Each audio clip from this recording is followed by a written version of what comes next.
Krishna Krishna Hare Hare Hare Rama Hare Rama Ram Ram Hare Hare Hare Krishna Krishna Krishna Hare Hare Hare Rama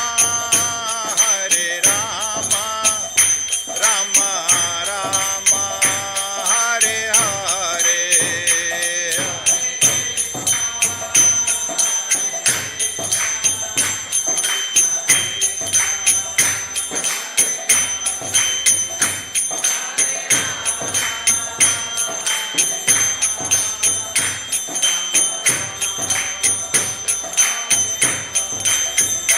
Jai Radha Madhav Radha Madhav Radhe Jaya Radha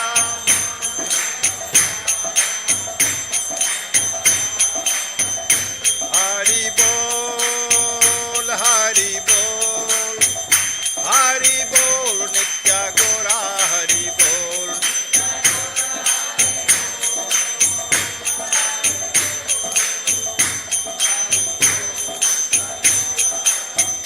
Jaya Prabhupada Prabhupada Prabhupada Srila Prabhupada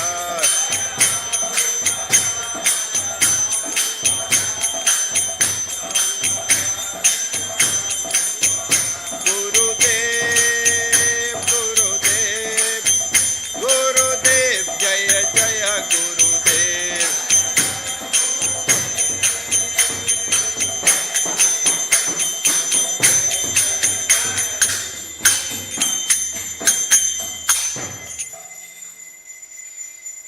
Om Jnanatimrandasya Jnananjanashalakaya Chakshuralitam Tasmai Sri Guruve Namah Sri Chaitanya Manobhistham Sthapitam Yena Bhutale Swayam Rupa Kadamayam Dadanti Swapadantikam Bandeham Sri Guru Sri Yutapadkamlam Sri Gurum Vaishnavamsa Sri Rupam Sagrajatam Sagana Raghunatam Vitam Tam Sajivam Sadvaitam Savadutam Parijana Saitam Krishna Chaitanya Devam Sri Radha Krishna Padan Sagana Lalita Sri Vitaka Vitamsa He Krishna Karuna Sindhu Dina Bandhu Jagatpate Gopesa Gopika Kanta Radha Kanta Namaste Tapt Kanchana Gaurangi Radhe Vrindavaneshwari Vishwabhanu Sute Devi Pranamami Hari Priya Vanch Kalaptarubhyasya Kripa Sindhu Vayevacha Patita Nam Pavane Bhayo Vaishnave Bhavo Namo Nama Nama Om Vishnu Padaya Krishna Prasthaya Srimati Mahavishnu Goswami iti namane Nama Om Vishnu Padaya Krishna Prasthaya Bhutale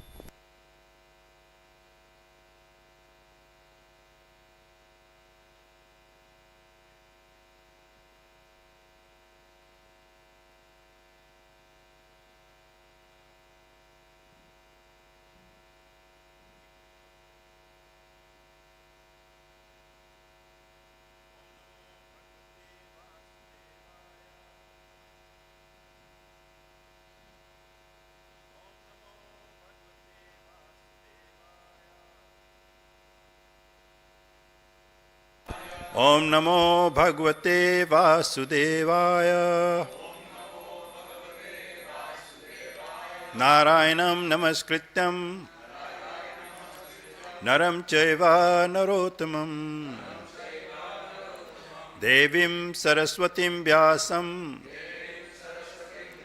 Tato Jayam Udire Nashtaprayesu Abhadresu Nityam Bhagavata Sevaya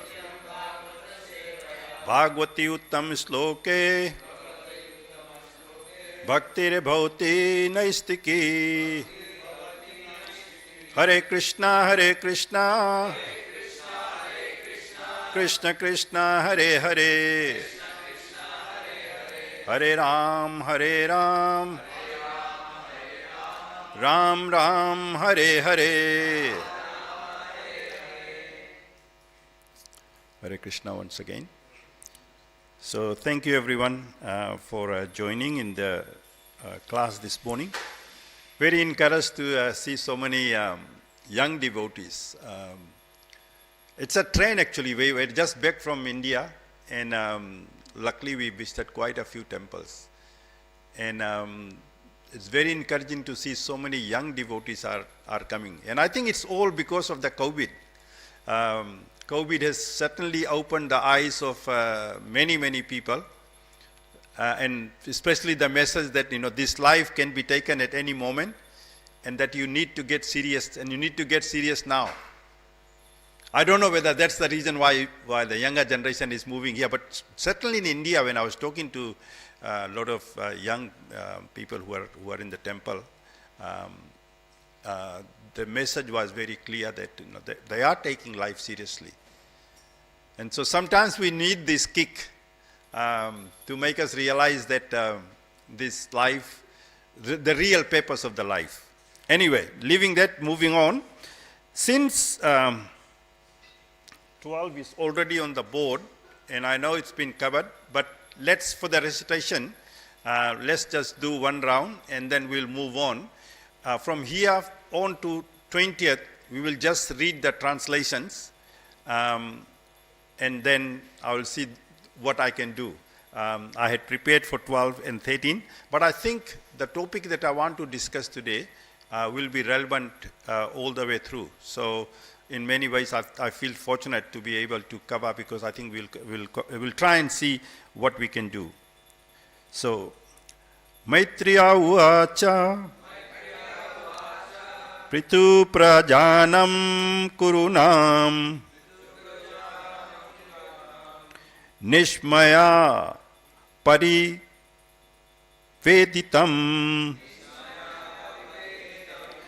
Dirgam Dadhayo Kurukshetra Suruseta Nimitam So Nava Vadatyata. Okay, we'll go straight on to translation.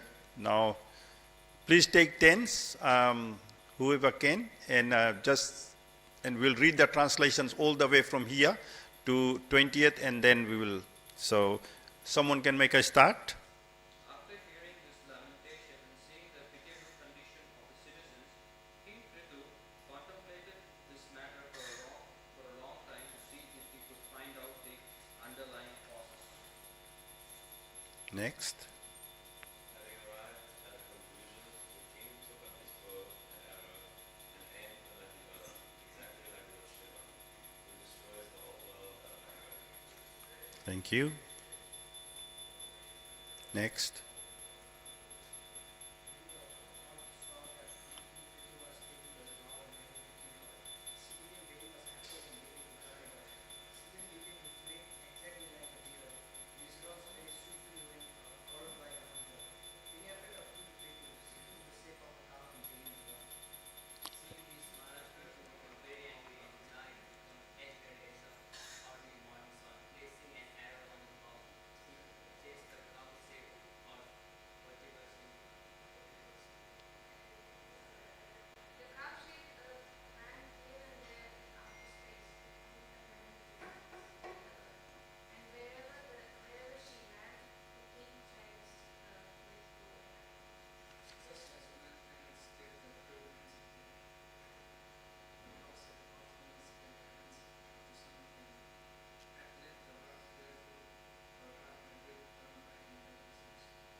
Last one.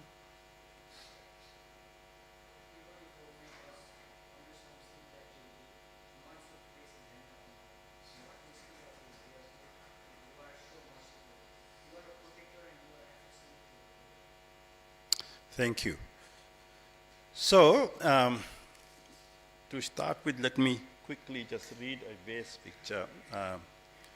This is just to reinforce the idea why Srimad Bhagavatam is so important, listening to Srimad Bhagavatam.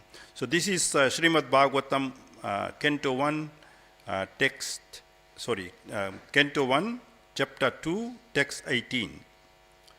By regular attendance in classes on the Bhagavatam and by rendering of service to the pure devotees, all that is troublesome to the heart is almost completely destroyed. And loving service unto the personality of Godhead, who is praised with transcendental songs, is established as an irrevocable fact.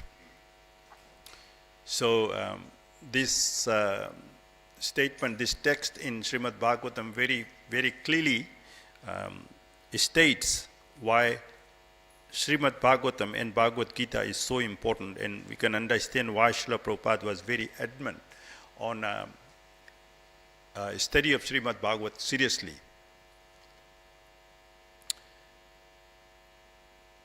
My Guru Maharaj, Mahavishnu Goswami Maharaj, when I took charge at ISKCON Wellington, his message was very clear. Of course, at that time, I had to do whatever was necessary. But Maharaj's very clear instruction was that Jagjeevan, at some stage, you must seriously study the Shastras and preach. So, from 1996 to May last year, I was still running the temple as managing the temple. But behind my mind, I was always thinking of how to fulfill the desire of my Guru Maharaj. There was two desires that he had. One was, of course, serious study and preaching, and the second one was he wanted prasadam distribution all over New Zealand. Basically, all major cities should have a Hare Krishna restaurant. So, just a little bit of background. So, just before COVID, I had an opportunity to start a restaurant we are based in Wellington, but there was an opportunity to start a restaurant in Auckland, and I decided that the offer was really quite attractive. So I first approached Ramayaswamy Maharaj and said, Maharaj, here's a wonderful opportunity for us to start a restaurant in Auckland. Auckland has got a much larger community, a devotee community, but for some reason the restaurant never succeeded there.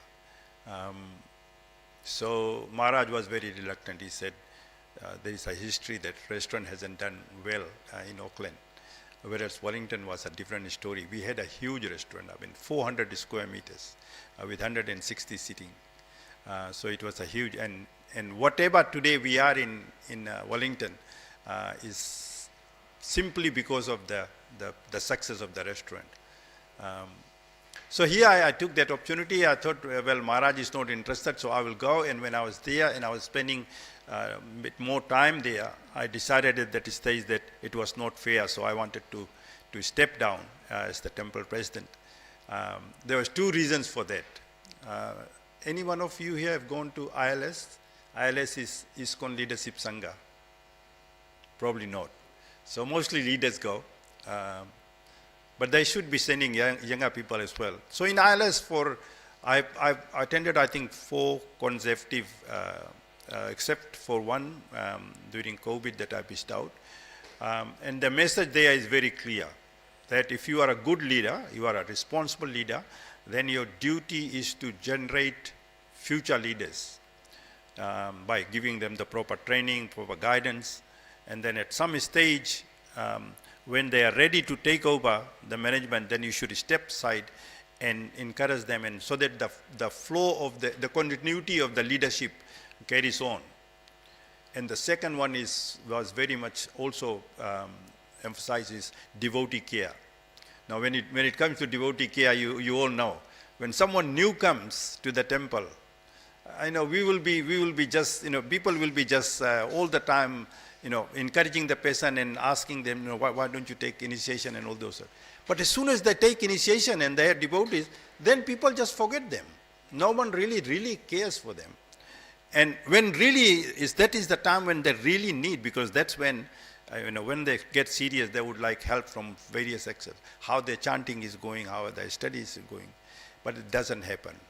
So anyway, I decided that it was time for me to step down, and I offered to step down, and Ramai Swami Maharaj said, Jagjeevan, finding temple presidents today is a very difficult task. No one wants to become a temple president anymore. Because it's a very committed position. So much going on in temples, and most temples are growing. Anyway, I won't go too much into it. That failed, and then last year in May, I was successful in. So then, now my next move is to fulfill the desire of my spiritual master. So in June, my wife and I will be going to Bindraban for serious studies, Bhakti Sastri, Bhakti Vaibhav, and all those sort of things. Because if you really want to preach, then you need to know your subject. You need to know what you are talking about. And without serious study, it's not possible. So, Srimad Bhagavatam and Bhagavad Gita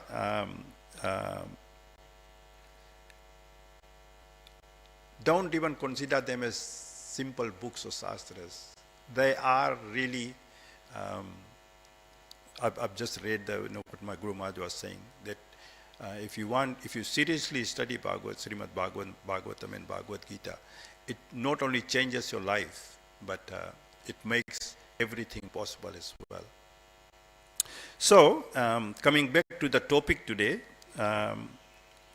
I'll slightly move away from the topic and then bring you back to what I'm trying to say. So, here is Prithu Maharaj facing a situation where his citizens are complaining that the Mother Earth is not producing the grains that they need. And when he analyzes the situation, he finds out that it is not by laziness of my people. They were cultivating the land, but for some reason the Mother Earth was not producing the grains required. So, and the situation had come to a stage where had it not been possible, people would be starving. And Srila Prabhupada makes a very, very important point in the paper. Again, I'm just going to touch on that a situation may have come where they might even be forced to actually eat meat, because if there is no grains, and so Prabhupada makes this point that in Srimad Bhagavatam, there is permission to eat meat when no other option is left. And that was something that Prithu Maharaj, because Prithu Maharaj was not just a king, he was representative of the Supreme Personality of Godhead, and he didn't want his people to fall to that level where they will have to kill the animal and eat. So, when he analyzed the situation properly, he found out that if anyone who is at fault, it is the Mother Earth. So just like, when Lord Ram was trying to cross to Lanka before the bridge was constructed, Lord Ram was fasting and meditating for 3 days, praying to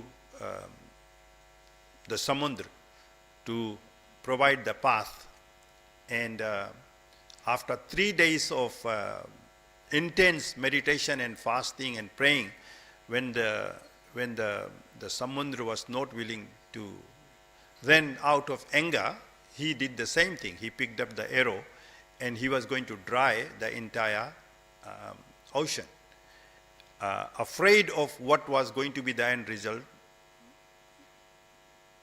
she came out and gave the idea that you don't need to do that.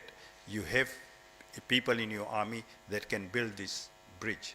So here, Prithu Maharaj is in the same situation. Out of anger and frustration, he picks up the bow as well with the intent to destroy Mother Earth. So we have this is, I'll take you back to our, when I study Srimad Bhagavatam, this is my personal thing, irrespective of which part I'm reading, I always focus on two things. Even if it is just one single verse. But I always try and find what is in the verse that is relevant to my life. And the second one is, what lesson should I take from that particular verse, right? So when I look at verse 12, there is a word there, dadaho, which means contemplation. Now, when I looked at the meaning of contemplation in the Oxford Dictionary, this is what it says: the action of looking thoughtfully at something for a long time. The second definition is deep reflective thought.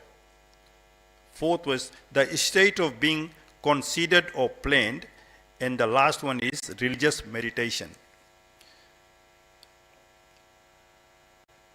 The reason I'm reading is that in our life, on a daily basis, we also face similar sort of situation, whether it is in a grasta life or whether it is in brahmachari life or things like that. But there are times when we come to a point where certain problem or certain situation is put in front of us, and we need to find a solution. If it is a problem or the situation is there, we have to find a solution. Ask yourself when you are in that particular situation, what do you do? Do you really contemplate on the problem with deep meditation and with all these things there to come to a solution? Or do you take the shortcut? Now, 99% of the time, most of us will choose just take the shortcut.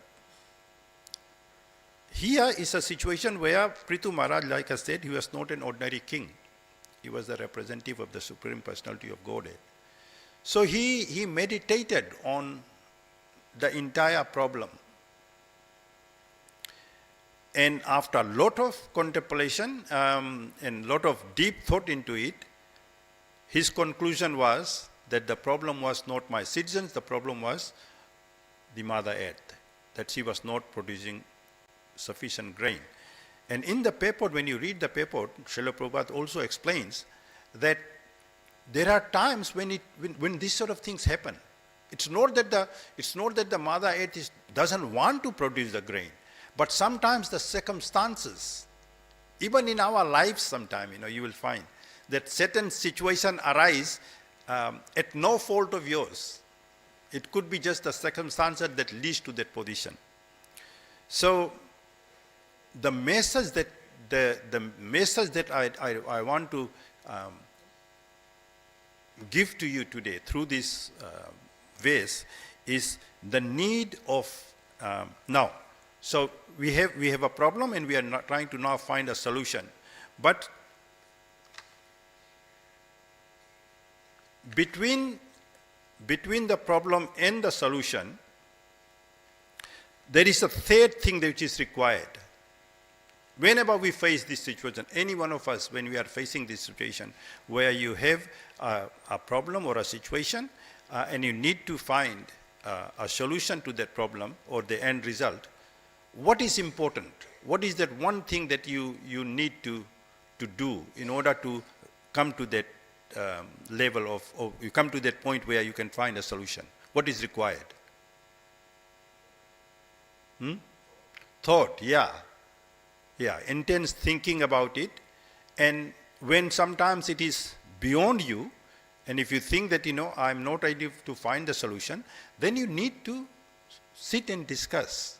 there is no problem in this world that cannot be solved with a simple discussion. So,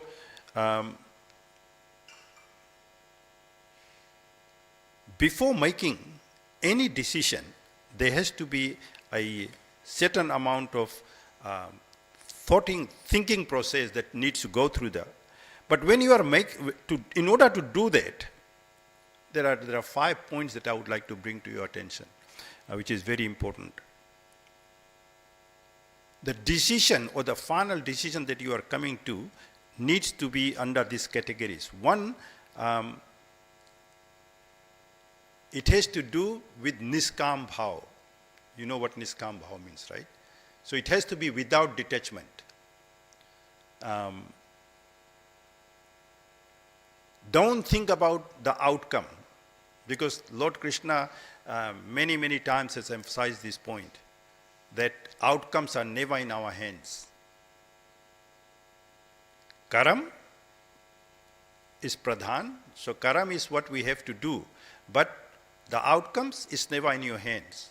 So the point here is that you need to do the thinking with the idea that I am going to do my best, I will try my best, but I know that the outcome is not in my hands. But let me just do the best I can to find the solution.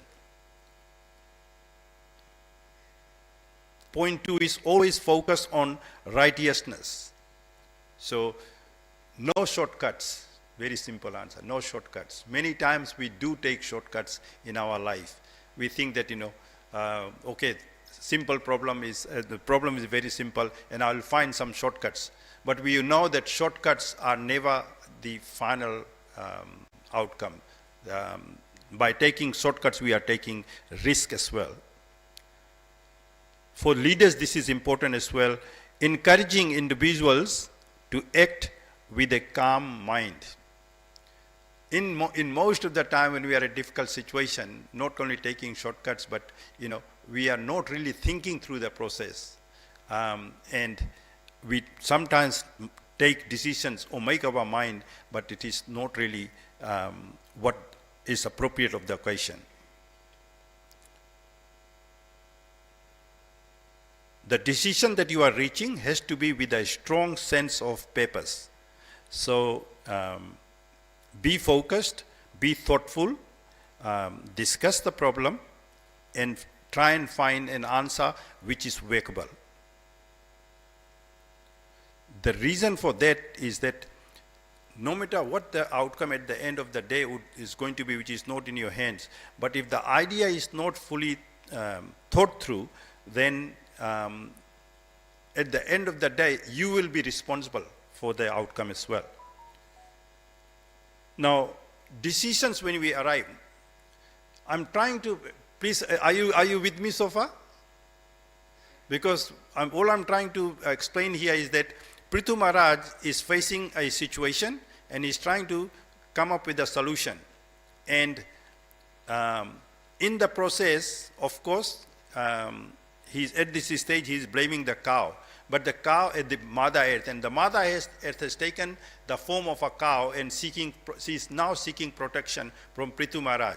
So Prithu Maharaj here is in a caught-up situation, because he's ready to destroy the earth, but the Mother Earth now is taking, in the form of the cow, is taking protection. So he's in a very difficult situation as well, because his duty as a king is to protect everyone, including your enemies as well. That was the duty. So the decision that he's going to be arriving at falls in two categories. One is reversible and one is irreversible. There are certain decisions you make in your life that if the circumstances change, you can change. But there are certain decisions which is irreversible. For example, like, if a thief is caught, and when the thief was taken to the court, or a murderer was caught and the person was taken to the court, based on the circumstances, the judge may decide that this person should be hanged to death. But what if in the last minute some other evidence comes, but it is too late because you have already made the decision that the person should be hanged to death. So decisions like that where a death penalty is there cannot be reversed. Or it might be too late because by the time the person could have been already hanged, and then the evidence comes that the person was dead. So there are certain decisions cannot be reversed, but there are some that can be. So when you are making the decision, always be mindful of what the final outcome could be. Don't ever in a hurry make a decision for which you will regret for the rest of your life. And it happens many, many times. Little bit of misunderstanding can ruin a relationship. We all know about it. So don't ever overreact to the situation. Always weigh the situation and always work towards the best outcome. These are some other points in terms of decision making again. Avoid decisions on the basis of your feelings. So never get carried with your feelings, because it's a good. There is a good example in Srimad Bhagavatam and even Bhagavad Gita about feelings. Anyone can remember? Especially in Bhagavad Gita. Arjun. Fantastic. Thank you, Prabhu. So when they were almost ready for the battlefield, he asked Krishna to take the chariot in the middle of the two arena, and then when he's there and when he's looking at who is on the other side, they were all the family, the cousins and uncles and gurus and things like that. And because of that feeling that they were their own, he refused. He put Gandhi down and said, "I'm not prepared to fight." So we know what was the Lord Krishna used very harsh word there for him. Then you talk like a pandita, but you are an idiot because you don't know what the purpose of this war is. So avoid decisions on the basis of your feelings, and the reason is because feelings are temporary. It will change with the circumstances and time and place. The second one is avoid decisions when in extreme emotions. Whenever you are in this, never take a decision when you are too happy, because if you are too happy, mostly your decision will be yes. And if you are too sad then your decision can be no. So don't allow or don't take decisions in the extreme situations. Never make decisions when you are happiest or saddest. Why? Because mind is not stable and reacts differently. I've already mentioned this one, that happiest decisions are always yes and saddest was always no. When to make decisions? Best time to make decision is when mind is stable. So it's quite common, especially in a household situation. Sometimes there are quarrel in homes. I mean, wife and husband might have some disagreement, and my Guru Maharaj one time was in England, and he was giving a class there. And there was, at the end of the class, a couple came to Guru Maharaj and said to Guru Maharaj, we loved hearing to you, but we have a problem and we don't know what to do about it. And so Maharaj said, tell me, see if I can help you. So they said, we tend to argue a lot at home, and it's been going on for and we have come to so many times we have come to the verge of separating and things like that. So Maharaj said, no, fighting is very good. You should fight. And so they were a bit shocked and said, but Maharaj, we say some Maharaj said, no. This is the equation, he said. Next time you want to fight each other, you go in one room and you go in the other room. And he said, shut the door, and then you can yell as much as you want. And Maharaj said, just try it. And then a year later, when Maharaj came back and they came to see Maharaj, saying, Maharaj, our problem is now gone. भड़क भड़क बोलते हैं ना, वो भड़क निकालना है ना. कभी there are certain things which so you just want to take it out, and sometimes we overact or we do that. So in situations like that, always hold yourself back. Never make a decision when your mind is not stable. It will always be one-sided.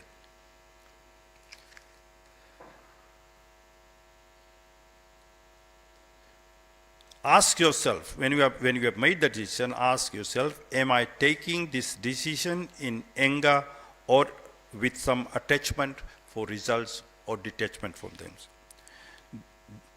The reason for that is because decisions in your life are critical because they are the basis of the final outcome. So, coming back to Prithu Maharaj's situation, we haven't gone that far, but up till now we have found out that Prithu Maharaj is slowly trying to understand and appreciate that, okay, if Mother Earth is not producing enough grains, then there must be other reasons for that as well.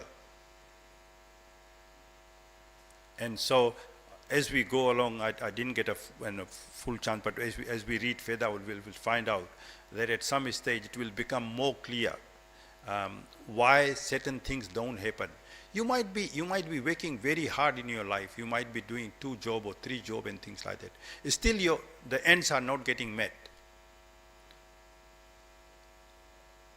In a situation like that, you need to relax, sit back, and find out. Because our needs, I think Mahatma Gandhi said there's going to be enough in this world to feed everybody's need, but there's never going to be enough in this world to feed one person's greed. So sometimes, our greed overcomes everything else. So the simpler solution here would be to simply reduce your needs. And when you reduce your needs, especially in the devotional life, you will find that sometimes devotees join the temple when they are very young, and they have spent maybe 5 or 10 or 15 years or something like that saving the Lord, and at some stage they decide, okay, now I've been in the temple for this, but now I want to become a grasta. And when they decide that, okay, I want to become a grasta, then all of a sudden they realize, but I have no money. My service to the temple at the moment was all voluntary, and yes, the temple was providing me accommodation and prasadam and everything, clothing and everything, but now I want to become a grasta. So what am I supposed? And in many cases you will find out that people get frustrated, and sometimes people even leave the temple.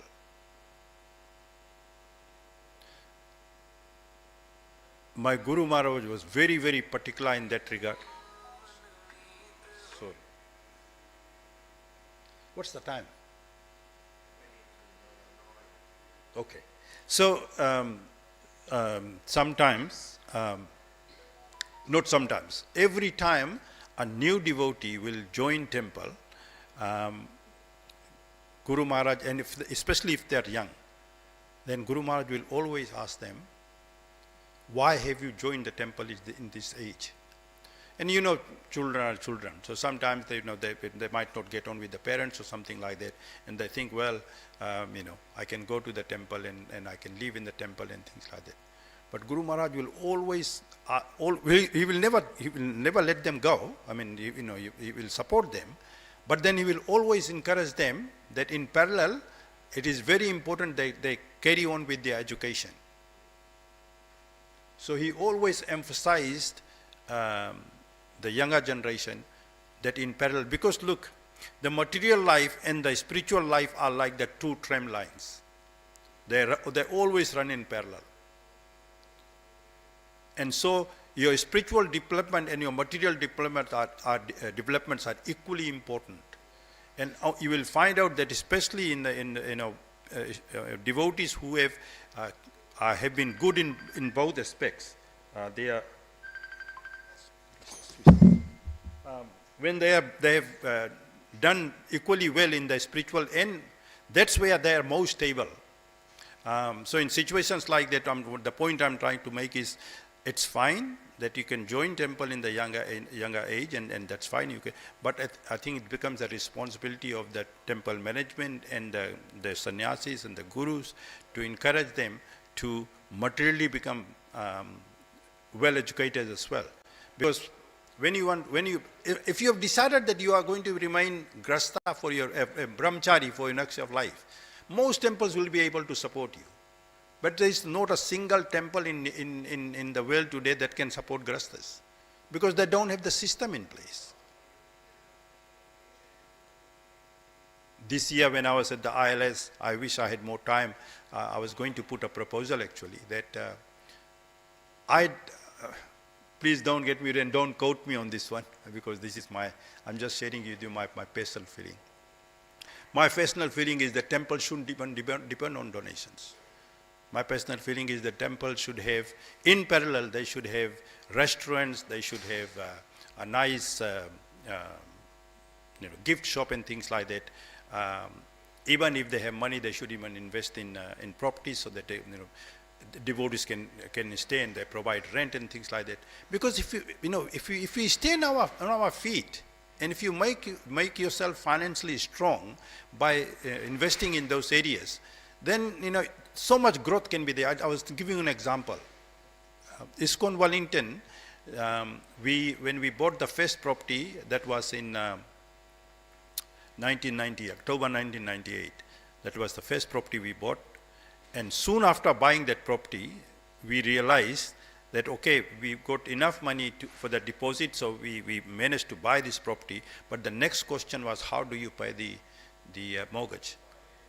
And after so much debate and things like that, my wife and I decided to rent out our property, and we moved in the temple, and we start paying the rent. And when Maharaj heard this, his first thing was that never leave your job, because the only way we were able to pay the rental income, because both of us were still working for the government. I was working for government. She was with the university as a librarian.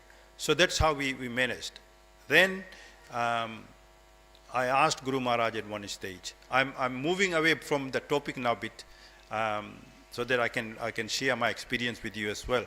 So one time Maharaj was there, and I said, Maharaj, this is New Zealand, and Maharaj was in England for many years. So I asked him, and what do you do in a country like Australia and New Zealand where you don't have the devotee community? They're still growing, and there are only few number of devotees, and they can only contribute so much. And without even a moment of thought, he just said, open a restaurant.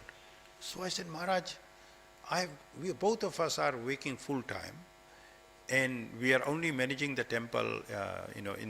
We do the arti and the offerings in the morning, then lunch hour. There is nothing there because we are gone, and then we come back in the evening. That's when. So how do I open a restaurant?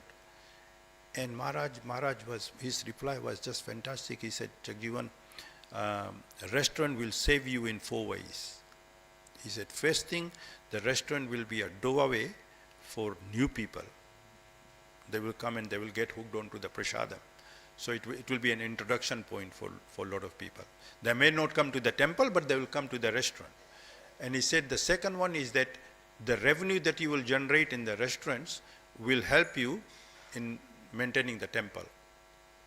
And the staff, he said, he said, I will be sending you staff from India. So they will be helping you in the temple and in the restaurant as well. And the last one was prasadam distribution.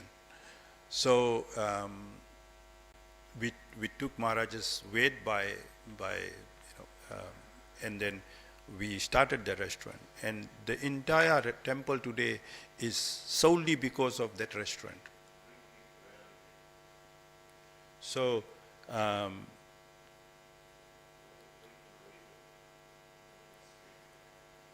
when we do,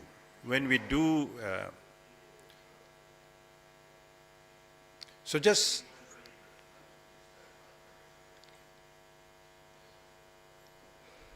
the well sometimes can be very cruel as well,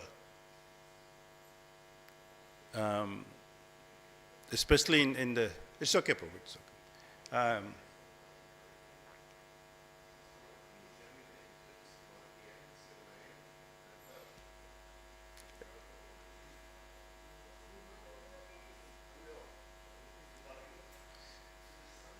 The well can be very cruel at times. And we need to realize those facts, and we need to live with that as well. So I think I better stop here. It's 2:15, and I can open it for questions if you have any. Not that I'm expert at any of the things, but I will try my best to answer you. Okay, so just before that, just in terms of what I have tried to gather from here is that I've tried to see the situation that Prithu Maharaj was in, and first thing, he had to protect his citizens, so he had to find a solution to their problem, because if the earth was not going to produce grains, they were going to be starved. They were going to starve to death, and that was a huge problem on his hand. So it was a serious problem, and at the same time, being the king, he had to find a solution. So to find the solution, the reason I came into this brought this other point is that all of us at any stage in life or some stage in life will be facing a similar situation. It may not be as serious as Prithu Maharaj, but it could be in the similar sort of context. So I'm only trying to bring to your attention how, when you are facing such a situation, that you should handle situation.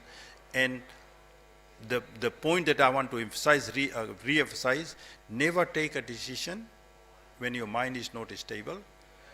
If you are not the only one there.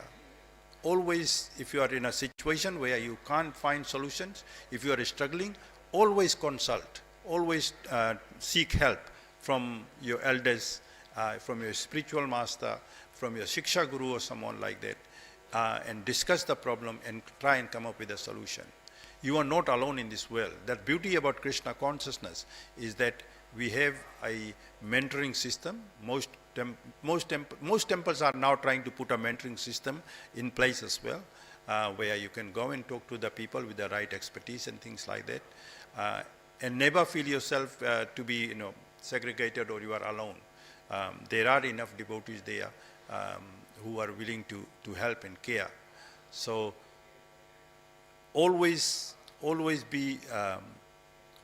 remain in a positive mood. Negative thinking and negative attitude will never help you.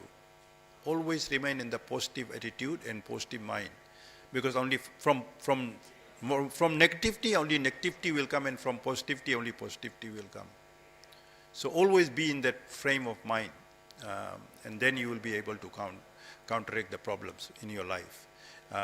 You will see, and when we read Veda, that Prithu Maharaj was still very much, it's not that he was losing out and, he was yelling out or whatever. Yes, he was angry, but he was angry, but at the same time he was calm as well. And the reason for being calm was because he was contemplating. He was thinking through the process.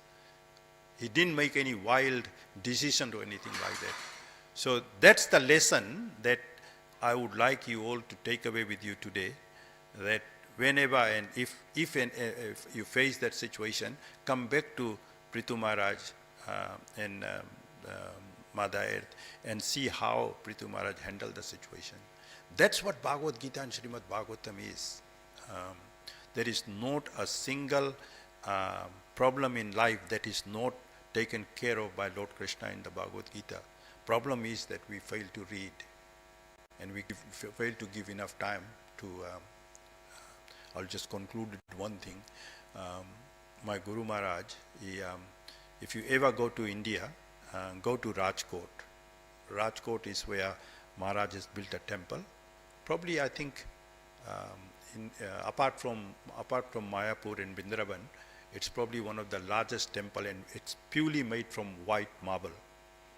Very, very expensive temple. So when it was under the planning, my god brother Devkinanda Prabhu, who is in Singapore, was working with Maharaj. So one day he said to Maharaj, how is it possible? Because at that time, where that land was in Rajkot, it was totally barren. From miles and miles, you could see nothing. Dacoits used to come in and hide in those areas from the police and things like that. That's how bad it was. So Maharaj's reply was, he said, Devki, the temple is already built. I can see it, but you can't see. You don't have the eyes. And he said, if you seriously start reading Srimad Bhagavatam on a daily basis with commitment, he said, slowly the temple will come out of the earth. And believe me or not, when you go there and you find out, there was never any fundraising done for building that temple. There was never any fundraising done. All they used to do was seriously study Srimad Bhagavatam. And by the power of Srimad Bhagavatam, where the money was coming from, no one knows. There are so many stories in the temple that is unbelievable how things happen. But the bottom line is that that's how powerful Srimad Bhagavatam and Bhagavad Gita is. We just need to have faith and take shelter. And when you do take shelter and with faith, then things will start to happen in your life. You will see the changes in your life. Of course, the 4 regulative principles are there, and you have to follow the 4 regulative principles. There is no exception to that. And of course, the chanting has to be done very seriously as well. So in parallel to those, do take out time every day. Commit yourself to at least 1 hour, 2 hour solid study of Srimad Bhagavatam and Bhagavad Gita. And then you will see the real results. Thank you, everyone. I better conclude here. Any questions? Yes, bro.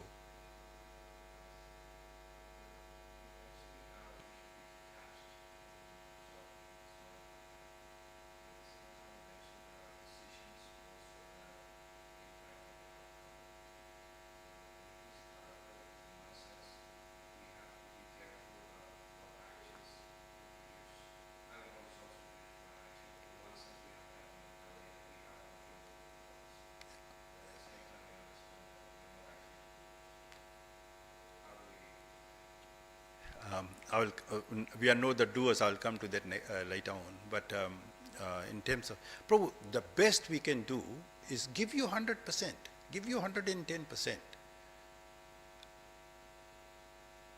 No matter what the task is, even it could be just taking the weeds out in the garden, or mowing the lawn or something like that. But when you give you 110%, there is no chance that the outcome won't be there. Yes, sometimes we may have higher expectations or lower expectations. But if you have given your 110% to the task, it's just not possible that the outcome will. Yeah, of course. Sometimes, many times, maybe the outcome was not what you were desiring for or what you were. But remember, you are worshipping Krishna. You are not worshipping Lord Shiva. Lord Shiva is called Ashutosh. He is very merciful, and he is very, very, very simple as well. And because he is always sitting in meditation, when people worship Lord Shiva doesn't want that disturbance. So he doesn't even think about he will just give, because he wants to get rid of you. Lord Krishna, no. Lord Krishna will never give you something that he knows is not going to be your benefit. So just do your best, have faith in Krishna and leave it at that. In terms of your second question, what was the second one, Prabhu? Yeah,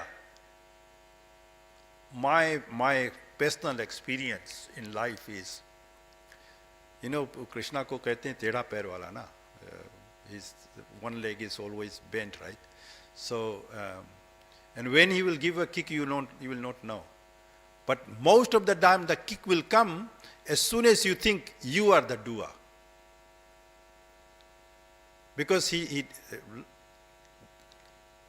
with Lord Krishna, first of all, he takes everything away from you, so that you can come to a level where you know there is no one else but Krishna for me.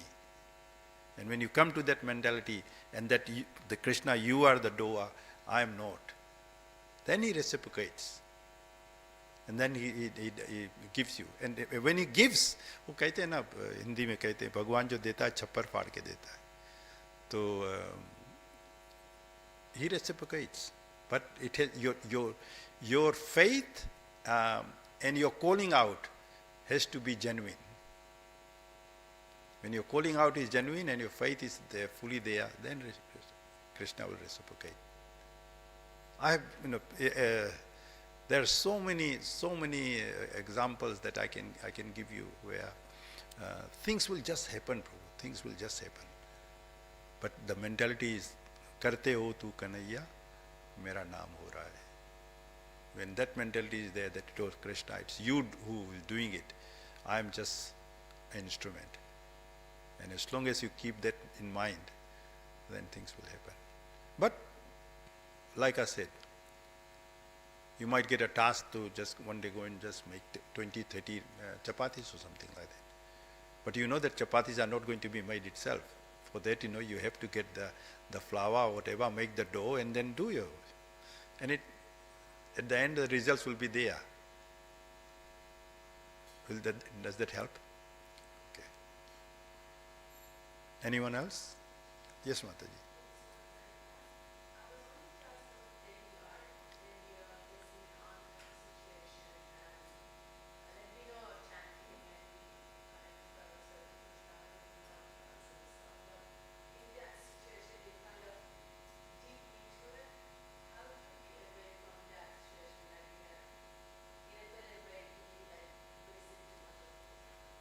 My Guru Maharaj's reply would be, chant more. He would always say that. If you are sick, I'll give you an example. This just blew me away the other day when I found out. One time my god brother in Singapore, Devakinanda Prabhu, he's a lawyer by trade. So he fell from the roof. And when he fell from the roof and he rang Maharaj and he said, Maharaj, I fell from the roof. Maharaj, instead of saying, he started laughing. He started laughing. So Devakinandana was confused. What is going on? And then he didn't say anything. He just laughed and he didn't say anything. Then 2 days later, he rang Devakinandana and said, so son, how are you coping? Oh Maharaj, lot of pain and the only thing I'm missing, I can't chant. So again, he didn't say anything. He said, things will get right. And then for the next 4 days, he didn't hear anything from Maharaj. So he rang one of the god brothers in Rajkot. And he said, I haven't heard from Maharaj. And he said, oh, Maharaj is very busy. So Devakinanda couldn't understand. Maharaj is very busy. And he said, he has been chanting your rounds. So the 16 rounds of, because when he initiated, he said, you must chant 16 rounds. But he now knows Devakinanda cannot because he is not in that. So for that 4 days, he was chanting his rounds, and then he was chanting the 16 rounds of Devkinandana as well. So he was one guru that was a living example. I mean, he was a living Srimad Bhagavatam. He knew Srimad Bhagavatam inside out. Every time I'll share another experience. The temple president from Ahmedabad, he was Gujarati as well. My Guru Maharaj was Gujarati as well. So he used to call Dikra, son, right? So, and they were very close. So one day, I mean, people were saying that Maharaj is always into Srimad Bhagavatam. And he had doubt in his mind. How can somebody can be with Bhagavatam all the time, 24 hours a day? So one day he said, I'm going to go and try this. So he left Ahmedabad to Dwarka, and when he reached there, he found out that Maharaj was in his room. So he decided that I'm not going to knock on the door. So he just pushed the door open, and Maharaj was sitting on the bed with Bhagavatam in his hand. And he fell at his feet and he sought forgiveness. And he said, Dikra, like son, what's the problem? So then he revealed his, that, I used to hear this, but I didn't have the faith in it. So, depends on how serious we get. So when you are, like you're saying, in that situation, there is nothing you can do anyway. If you are in that situation, think about it. You have tried everything, nothing works, so at least chant. And if you are chanting, then Krishna will reciprocate. But when you are chanting, do chant with faith and, avoid the 10 offenses and things like that. And you will find that the solution will be there. Hare Krishna. Anyone else? So thank you for giving me the time. Seek forgiveness from all of you. If I haven't done justice, because the last, only this morning I found out that we had to read the other from 14 to 20 as well, and I was not prepared for that. But I was prepared for the first two, and hope that message about preparation, message about discussion, contemplation, all those things will help you in your future situation when you face a situation where just like Prithu Maharaj. Granth Srimad Bhagavatam ki jai, Jagat Guru Srila Prabhupada ki jai, Iskon Guru Bindi ki jai, Iskon Guru Parampara ki jai, Paramacharya Vind ki jai. Guru Maharaj ki jai.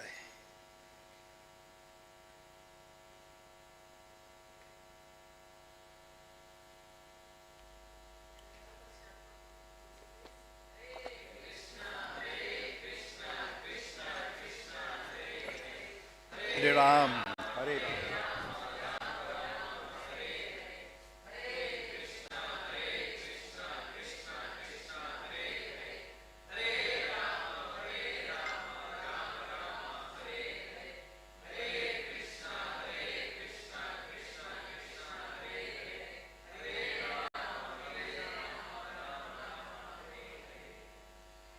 Thank you everyone, thank you so much.